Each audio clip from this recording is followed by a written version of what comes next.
স্ট্রোকজনিত paralysis রোগীর জন্য আপনারা মেশিন খুঁজতেছেন, তাই তো? আসলে বাজারে অনেক ধরনের থেরাপি মেশিন আছে। আমরা মনে করি থেরাপি মেশিন মানেই হচ্ছে ডিজিটাল থেরাপি অথবা চায়না কোনো থেরাপি মেশিন। আসলেই না। ফিজিওথেরাপি অনেক বিশাল বড় একটা ডিপার্টমেন্ট। ফিজিওথেরাপিতে অনেক ধরনের মেশিন আছে। তবে সেক্ষেত্রে একটা পার্ট হচ্ছে স্ট্রোক বা প্যারালাইসিস জনিত থেরাপি মেশিন। যেটা আসলে অবশজনিত সমস্যার জন্য ব্যবহার করা হয়। যেই রোগীরা স্ট্রোকজনিত অ প্যারালাইসিসের কারণে হাত এবং পা অবশ হয়ে যায়, তাদের জন্য যে পারফেক্ট মেশিন ব্যবহার করতে হয়, তা হচ্ছে মাসল স্টিমুলেশন। মাসল স্টিমুলেশনটা মূলত মাসল স্টিমুলেট করে, মাসলকে মাংসপেশিকে কম্পিত করে তার মাসল শক্তিকে ফিরিয়ে আনতে সহযোগিতা করে। পাশাপাশি কিছু ফ্রি হ্যান্ড এক্সারসাইজ করাইতে হয় এবং পাশাপাশি একটা ইনফ্রারেড রেডিয়েশন ল্যাম্প ব্যবহার করতে হয়, যেখানে ব্লাড সার্কুলেশনের জন্য ভালো কাজ করে। তো আজকে আমরা সচরাচর যে ভালো ফিজিওথেরাপি মেশিনগুলো, যেই থেরাপি মেশিনগুলোকে ফিজিওথেরাপি মেশিন বলে, এই মেশিনগুলো নিয়েই সবসময় কাজ করি। তো আজকে এরকম একটা মেশিন যেটা পার্সোনাল অথবা হোম কল ইউজের জন্য খুব পারফেক্ট একটা মেশিন, মিনি মাসেল স্টিমুলেশন, যেটা শুধুমাত্র স্ট্রোকজনিত প্যারালাইসিস অথবা যারা মোটর নিউরন ডিজিজ, হাত পা অথবা ২ পা অবশ, ২ হাত অবশ, পুরো শরীর অবশ, তাদের জন্য আজকে এই ভিডিওটি। সম্পূর্ণ ভিডিওটা দেখতে থাকুন। মেশিনের ব্যবহার এবং কীভাবে কাজ করতে হয়, কীভাবে অ্যাপ্লাই করতে হয় সবই দেখে নিবেন। চ্যানেলটা সাবস্ক্রাইব করে দিবেন, বেল উল্টায় দেন। বাটনে ক্লিক করে দিবেন। তো আমি জাস্ট ওই পাশ ডেমো দিয়ে না। হিসেবে হ্যাঁ দেখাচ্ছি। রে প্রথমে বোকা, আমি আসলেই মেশিনে ২ বোকা। টা কেবল উল্টায় লাগিয়ে দেন। দিলাম। মাসল স্টিমুলেশনে ২ টা কেবলই হয়। তো ২ টা কেবল লাগিয়ে নিলাম এবং প্যাড লাগিয়ে কারেন্টে নিলাম, তাহলে জানি না যেগুলোতে বুড়ি অল্প টেনশন। একটু জেল মেখে নিলাম, যেন আউটপুটটা ভালো পায়। তো সেক্ষেত্রে এই প্যাডগুলো বেঁধে দিতে হয়। আমি জাস্ট হাতে দেখাচ্ছি। আপনারা ওকে। চাইলে পায়েও এপ্লাই করতে পারবেন। এই আলাদাভাবে হাতে এবং পায়ে ব্যবহার করবেন ১০ মিনিট করে। আদর্শ টাইম হচ্ছে ১০ মিনিট। দৈনিক ২ বেলা দিতে পারবেন ১০ মিনিট করে। অতিরিক্ত দেবেন না, রোগীর প্রেশার হাই হয়ে যাবে। অথবা হাই প্রেশার থাকলে আপনি থেরাপি মেশিন ইউজ করা যাবে না। তো সেক্ষেত্রে আমরা হাতে বেল্টু দিয়ে বেঁধে দিলাম ২ টা প্যাড। আমি আগে বলে রাখি, বৈদ্যুতিক সংযোগ দেওয়ার আগে অবশ্যই প্যাডগুলো প্লেস করে নিবেন আগে।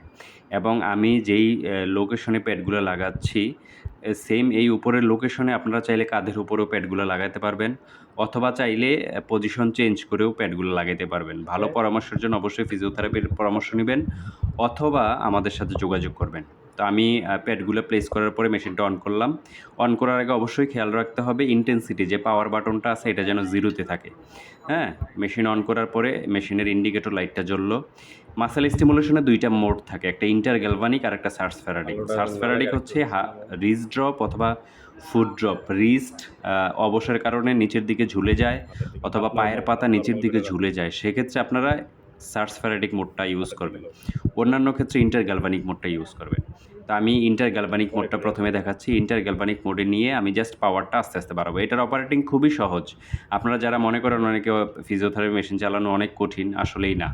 এই অ্যানালগ মেশিনগুলো চালানো খুবই সহজ। এটাতে টাইমিং সিস্টেম নেই, যে জন্য আরও সহজ। এবং আপনি ঘড়ির টাইম ধরে ১০ মিনিট ব্যবহার করবেন।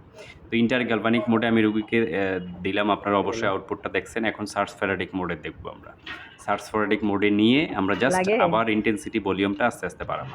রোগীকে অবশ্যই বলে বাড়াতে হবে। লাগতেছে কিনা, আরেকটু বাড়াবো কিনা। রোগীর সহ্য ক্ষমতার বাহিরে দেওয়া যাবে না। এই মেশিনগুলোর নিয়ম হচ্ছে রোগী যতটুকু নিতে পারি অতটুকুই আমরা ব্যবহার করব, এর বেশি দেব না। আর সময়সীমা হচ্ছে ঘড়ির টাইম ধরে ১০ মিনিট ব্যবহার করবেন, সকাল এবং বিকাল। সর্বোচ্চ ৩ বেলা ব্যবহার করতে পারেন রোগীর কন্ডিশন অনুযায়ী। অবশ্যই ফিজিওথেরাপিস্টের পরামর্শ নিবেন। ফিজিওথেরাপিটা হচ্ছে মাসকুলার যে প্রবলেমগুলা, এই ক্ষেত্রে ব্যবহার করা হয়। ফিজিওথেরাপির বিশদ অনেক আমাদের ভিডিও আছে। আপনারা চাইলে ডেসক্রিপশনে বিভিন্ন ভিডিও লিঙ্ক দেওয়া আছে। তো তারপরে আমরা দেখাবো ইনফ্রারেড রেডিয়েশন, যেটা ব্লাড সার্কুলেশনে ভালো কাজ করে। এটা মাংসপেশি, জয়েন্টের ব্যথায় ভালো কাজ করে লাইটটা। এটা স্ট্রোক প্যারালাইসিস রোগীর জন্য যেটা কাজ করে, এটা হচ্ছে স্ট্রোক পরবর্তী সময়ে ব্লাড সার্কুলেশন কমে যায়, মাংসপেশি অবশ হয়ে যায়। সেক্ষেত্রে এই ইনফ্রারেড রেডিয়েশনটার কারণে ব্লাড সার্কুলেশন বাড়ে এবং মাংসপেশির শক্তি ফিরিয়ে আনতে সহযোগিতা করে। এই লাইটটা ১ ফিট দূর থেকে ব্যবহার করতে হবে এবং অবশ্যই ৫ মিনিট, সর্বোচ্চ ১০ মিনিটের বেশি না। এক হাতে অথবা পায়ে। আর অবশ্যই এক জায়গায় 1 থেকে 2 মিনিটের বেশি নেই, একটু পরপর হাত দিয়ে দেখবেন যেন অতিরিক্ত গরম না হয়, বেশিক্ষণ দেওয়া যাবে না, তাহলে রুগীর আবার পানির শূন্যতা হয়ে যাবে। তো এইভাবে ব্যবহার করতে হয়। আরও বিস্তারিত আমরা বলে দেব এবং আমাদের সাথে যোগাযোগ করবেন। নিজের দেওয়া নাম্বারে ইমো, হোয়াটসঅ্যাপ আছে, আমরা ডিটেলস এই বিষয়ে দেখিয়ে দেব। তো আমরা জাস্ট এটা ডেমো হিসেবে, এই ভিডিওতে যারা বসতে না পারেন তারা আমাদের সাথে যোগাযোগ করবেন। এই বিষয়ে বিভিন্ন পরামর্শের জন্য নিচের দেওয়া ইমো, হোয়াটসঅ্যাপ নাম্বারে যোগাযোগ করবেন। ফিজিওথেরাপির A to Z chamber set up থেকে শুরু করে ফিজিওথেরাপির যে কোনো পরামর্শ, যে কোনো মেশিন নিতে আমাদের সাথে যোগাযোগ করেন। আমাদের শোরুম ভিজিট করতে পারেন। আমাদের শোরুম হচ্ছে ঢাকা মিটফোর্ড, পুরান ঢাকায় মিটফোর্ড হাসপাতালের সামনে। শুক্রবার বন্ধ থাকে, অন্যান্য দিন সকাল 10টা থেকে সন্ধ্যা 7টা পর্যন্ত খোলা থাকে। সম্পূর্ণ ভিডিওটা দেখার জন্য ধন্যবাদ। সবাই ভালো থাকবেন, সুস্থ থাকবেন। আসসালামু আলাইকুম। আমাদের ফিজিওথেরাপি মেশিনগুলোর ছবিসহ দাম দেখতে চাইলে আপনারা গুগলে গিয়ে SS ফিজিও ইকুইপমেন্ট লিখে সার্চ দিলে আমাদের ওয়েবসাইটটা প্রথমে চলে আসবে। আমাদের ওয়েবসাইটে আমাদের গুগল ম্যাপ এবং অ্যাড্রেস দেওয়া আছে। আপনারা এই যে SS ফিজিও ইকুইপমেন্টে ক্লিক করলেই আপনারা আমাদের ওয়েবসাইট পেয়ে যাবেন। ওয়েবসাইটে ছবিসহ দাম লেখা আছে ফিজিওথেরাপির সকল ইকুইপমেন্ট। এবং আমাদের দারাজে শপ আছে SS ফিজিও ইকুইপমেন্ট নামে। আপনারা চাইলে দারাজ শপে গিয়ে ঘুরে আসতে পারেন, দেখে আসতে পারেন প্রোডাক্টের দাম। এবং এই প্রোডাক্টের দাম আপনারা কম বেশি হয়ে থাকে, ফোন দিয়ে জেনে নেবেন। আমাদের ভিডিওতে অবশ্যই নাম্বার দেওয়া থাকবে। ধন্যবাদ সবাইকে, ভালো থাকবেন। আসসালামু আলাইকুম।